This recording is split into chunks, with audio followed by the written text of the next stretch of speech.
शादी के बाद कोई झारखंड में नया नहीं हुआ है, ऐसा हमारे देश में होता रहा है। महिलाओं के साथ बलात्कार, जास्ती तो उनकी हत्या, उनको जिंदा जला देना, ऐसा मामला हो रहा है। आखिर ऐसा क्यों हो रहा है? ऐसा इसलिए हो रहा है क्योंकि भारत में अभी भी जो यहाँ की व्यवस्था है इतनी खराब, इतनी भ्रष्ट व्यवस्था है जो अपराध पे नियंत्रण नहीं पा सका है। दोस्तों जरा इस फोटो को देखिए। इस फोटो में मैं हाथ में कैंडल लिए खड़ा हूं और उस वक्त मैं निर्भया के लिए कैंडल मार्च कर रहा था और कह रहा था कि निर्भया हम शर्मिंदा हैं, तेरे कातिल जिंदा है। खैर उनके हत्यारों को फांसी मिली। इसके बाद इस फोटो को देखिए, इसमें आसिफा नाम के लड़की के साथ जास्ती हुआ था। तो मैंने जितनी भी लड़कियां खड़ी दिख रही हैं ये सारी लड़कियां हिंदू हैं और सभी का उम्र आप देख रहे हैं कितनी छोटी है। इनके पिताजी को मैं जाके कन्विंस किया और उन सभी के पिताजी से परमिशन लेके उन सभी का रैली निकाला और रैली में हम लोगों ने मांग किया, जिस तरह से एक बच्ची का रेप करके उसकी हत्या हुई थी, तो हमने मांग किया आसिफा हम शर्मिंदा हैं, तेरे कातिल जिंदा हैं, उनको फांसी हो। ठीक इसी प्रकार और उस वक्त भारतीय जनता पार्टी के विधायक सांसद भी रैली में बलात्कारी के सपोर्ट में जो रैली निकल रहा था उसके हिस्से थे। कुलदीप सिंह सेंगर के सपोर्ट में भारतीय जनता पार्टी के कई नेता रैली के हिस्सा थे। सोचिए आज जो है झारखंड में कांड हुआ है, झारखंड में कांड हुआ है। मैं कम से कम मुसलमान तबका जो है वो पूरा का पूरा मुसलमान तबका, आप कमेंट पढ़िए क्या क्या मुसलमान तबका कमेंट किया है मेरे खुद के पेज पे, और मुसलमान तबका लगातार विरोध करते आ रहा है। कोई एक मुसलमान नहीं है जो शाहरुख के साथ खड़ा हो जाए। सबके सब यही कह रहे हैं कि अपराधी है और अपराधी को कड़ी से कड़ी सजा होनी चाहिए। लेकिन गोदी मीडिया जो है इस देश में दंगा भड़काना चाहता है और गोदी मीडिया आए दिन ऐसे बयान दे रहा है कि लव जिहाद के नाम पे एक लड़की को मार दिया गया, इसको धर्म से जोड़ के दिखाने लगा है कि मुसलमान जो है हिंदुओं के बेटियों के दुश्मन है, और इस तरह से गोदी मीडिया प्रोपेगेंडा चला के देश को दंगे की तरफ धकेलना चाहता है। इन गोदी मीडिया पत्रकारों के ऊपर एफआईआर करके और इनको सुप्रीम कोर्ट तक मामला ले जाके इनको अंदर करवाना चाहिए ताकि देश में हिंदू मुस्लिम न हो सके।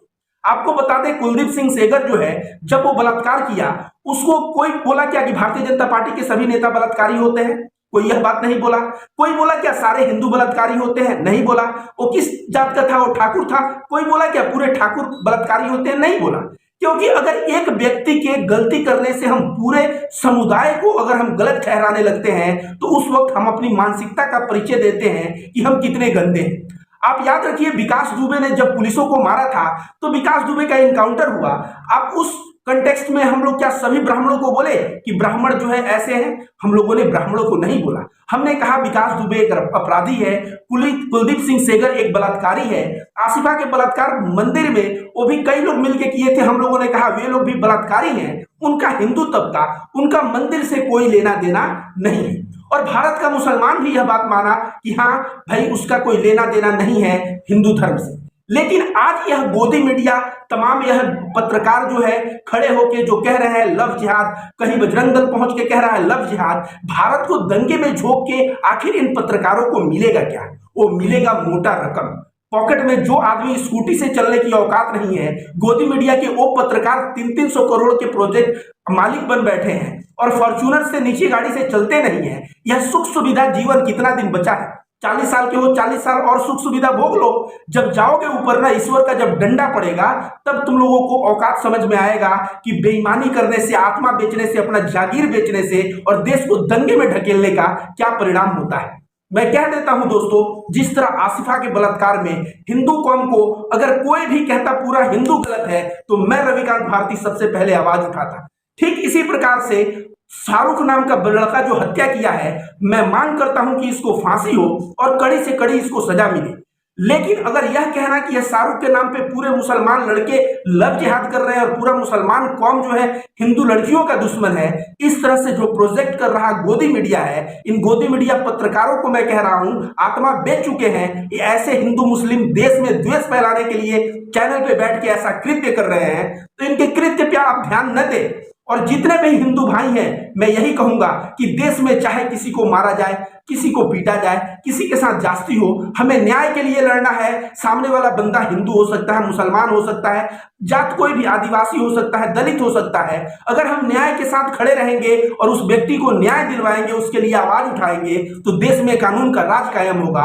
और देश में जब कानून का राज अच्छे से कार्य करने लगेगा तो इस तरह की आपराधिक घटनाएं कम देखने को मिलेगी। लेकिन हम जो है घटना होते ही हम दलित ब्राह्मण करने लगते हैं, घटना होते ही हम ठाकुर ब्राह्मण करने लगते हैं, घटना होते ही हम हिंदू मुस्लिम करने लगते हैं, और इस तरह से हिंदू मुस्लिम करके मिलने वाला कुछ नहीं है, बल्कि हम देश के लोगों की मानसिकता को खराब कर रहे हैं। एक तरफ से महंगाई की मार है और दूसरे तरफ हम लोग हिंदू मुस्लिम करके और जो है अपने मानसिकता को से कभी न महंगाई के बारे में सोचते हैं, न स्कूल के बारे में सोचते हैं कि शिक्षा का स्तर क्या है सरकारी स्कूल में, सरकारी अस्पताल में स्वास्थ्य का क्या है। हम लोगों के पॉकेट से टैक्स के नाम पे पैसा लेके और पूरा पैसा भ्रष्टाचार का बलि चढ़ जा रहा है। हमें उस पर ध्यान नहीं देके धर्म में अपने आप को बट के कि मैं इस धर्म का हूं तो इस पार्टी को वोट दूंगा, तुम उस धर्म के हो तो उस पार्टी को वोट दो, तुम यादव हो तो फला पार्टी को वोट दो, मैं गौतम और हरिजन हूं तो फला पार्टी को वोट दूं। इस तरह की मानसिकता जब तक भारत में रहेगी, मैं कहूंगा भारत का कल्याण नहीं हो सकता और अपराध भारत से रुक नहीं सकता। भारत को एक ऐसी मानसिकता चाहिए, व्यक्ति कोई भी हो जिसके साथ अगर जास्ती हो, पूरा हिंदुस्तान खड़ा होके उसके लिए इंसाफ की गुहार जिस दिन लगाएगा, उस दिन भारत जो है सही मायने में अपराध मुक्त हो जाएगा और भारत सोने की चिड़िया हो